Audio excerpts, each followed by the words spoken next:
தனுஷ்கோடிக்கும் கச்சத்தீவுக்கும் இடையில உள்ள கடல் பகுதியில மீன் பிடிச்சிட்டு இருந்த மீனவர்கள் மேல இலங்கை கடற்படை அத்துமீறி துப்பாக்கி சூடு நடத்துச்சு. பிரிட்ஜோன்ற மீனவர் கழுத்துல குண்டு பாஞ்சு உயிரிழந்தாரு. மற்றொரு மீனவரான சரோன் காயமடைஞ்சாரு. தமிழக மீனவர்கள் மீதான தாக்குதல் நிறுத்தப்படணும், இதுக்கு ஒரு நிரந்தர தீர்வு கிடைச்சே ஆகணும், பிரிட்ஜோவை சுட்ட இலங்கை கடற்படை வீரர் இந்தியா கிட்ட ஒப்படைக்கப்படணும்னு பல கோரிக்கைகளை வலியுறுத்தி மீனவர்கள் கடந்த 7 நாட்களா தங்கச்சி மடத்துல தர்ணா போராட்டத்துல ஈடுபட்டு இருக்காங்க. தங்களோட கோரிக்கைகளை நிறைவேற்ற வர பிரிட்ஜோவோட உடலை வாங்க மாட்டோன்னு மீனவர்கள் போராட்டம் நடத்திட்டு இருக்காங்க.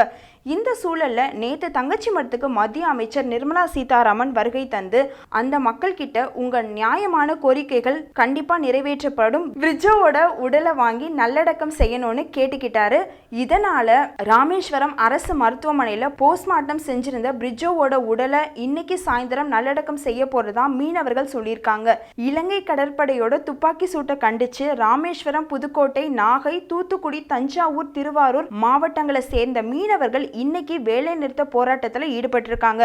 மீனவர்கள் வேலை நிறுத்த போராட்டத்தால 1000 விசைப்படகுகள், 5000 நாட்டு படகுகள் கடலுக்குள்ள போகல. தமிழகத்துல கன்னியாகுமரி உள்ளிட்ட 6 மாவட்டங்களை சேர்ந்த மீனவர்கள் உண்ணாவிரத போராட்டத்தையும் தொடங்கியிருக்காங்க. கன்னியாகுமரியை சேர்ந்த 43 கிராமங்கள்ல உள்ள 60,000க்கும் மேற்பட்ட மீனவர்கள் இந்த போராட்டத்தில் ஈடுபட்டு வர்றாங்க.